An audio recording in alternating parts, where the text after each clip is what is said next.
Welcome back to continue with celebrating the 51st anniversary of October War victory. We are very much delighted to have with us by phone Dr. Hassan Wageeh, Professor of International Relations and Linguistics. Thank you very much for being with us, sir. A very good morning.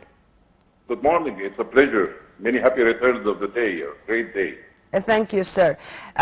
Since we are celebrating together this very wonderful and great memory, let's talk a little bit with the reaction of the whole world. Because before 6th of October 1973, the look or the image of Egypt in front of the international community was something, and after our victory, it became something else completely different. Tell me more about this, and how do you see this reaction?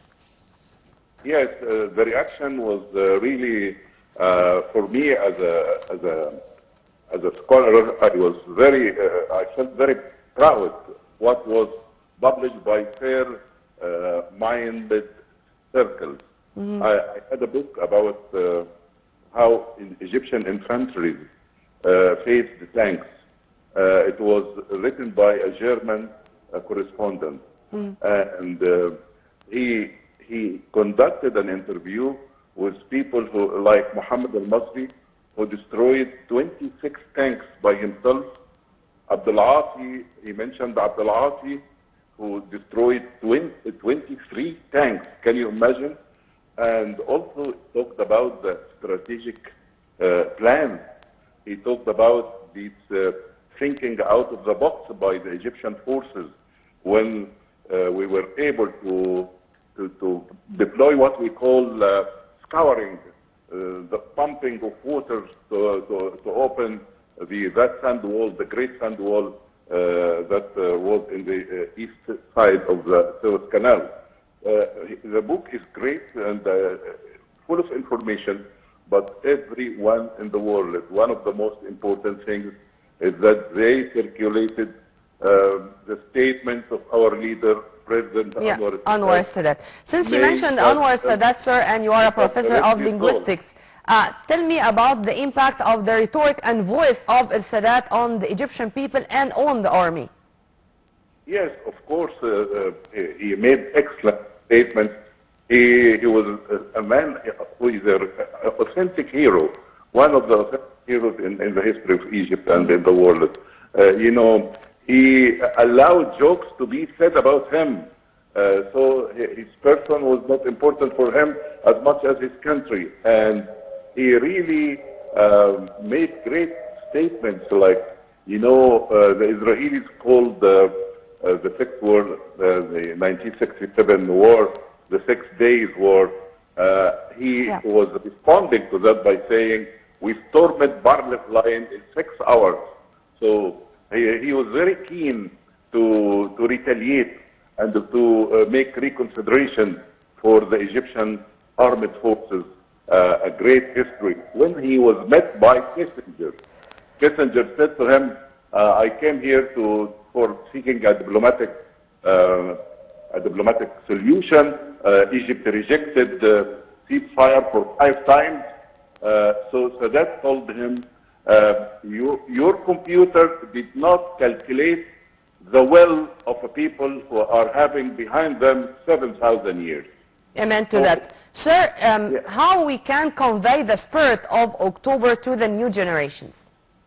Yes, I think this is very important, and I think that the new generation is starting to pick up by the efforts we are trying to exert, but we need a great deal of effort to make things clear, because we are facing a huge propaganda machine. And when I conducted the celebrated linguist Noam Chomsky, he said, don't call it the Israeli propaganda machine, it is a Western Israeli propaganda machine. So, and he mentioned to me that the Israeli propaganda is just an arm from the huge Western mentality that wanted us to feel frustrated, to reorganize our world, to redraw the world order their own way, which is based on a zero sum. But again, in 1973, Egypt proved that will never accept any redrawing of our area or on the account of our land and our dignity. And the defense by Nixon and the Brezhnev 1970 said this: no one move would be conducted on the Suez Canal for any front.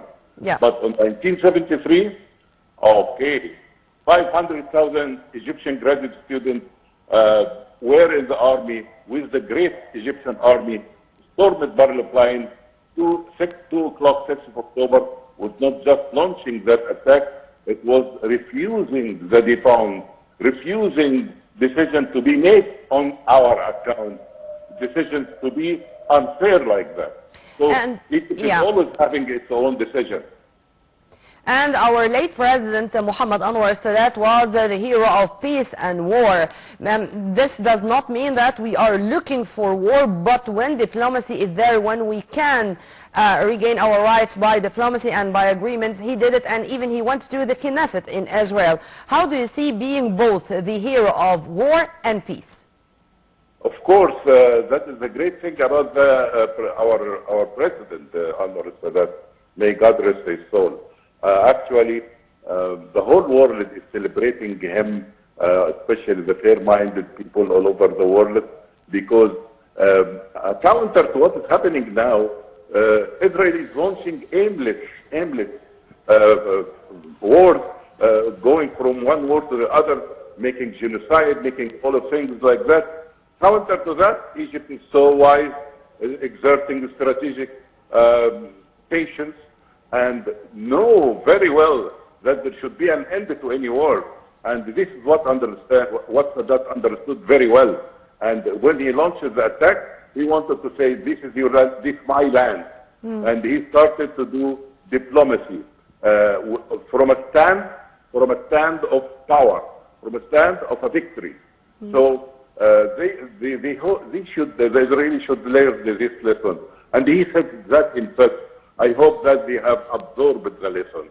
I hope that those crazy people who go for a genocide or thinking that they can demonstrate their power by a zero-sum mentality and redraw the whole thing as their leader says, I think this is not acceptable at all by the Egyptian leadership and the Egyptian people at the time of Sadat and now and in the future, of course. Dr. Hassan Wageeh, Professor of International Relations and Linguistics, thank you very much for your input, sir, and have a very good day. Well, by this we come to the end of our special episode of our breakfast show. Once again, congratulations. We are extending our greetings to the Egyptian people, marking the 51st anniversary of the great victory of October War 1973. We are going to continue with this coverage all over the day on Nile TV International, so don't go anywhere. Many thanks for watching. This was Nurmeen Abdurrahman.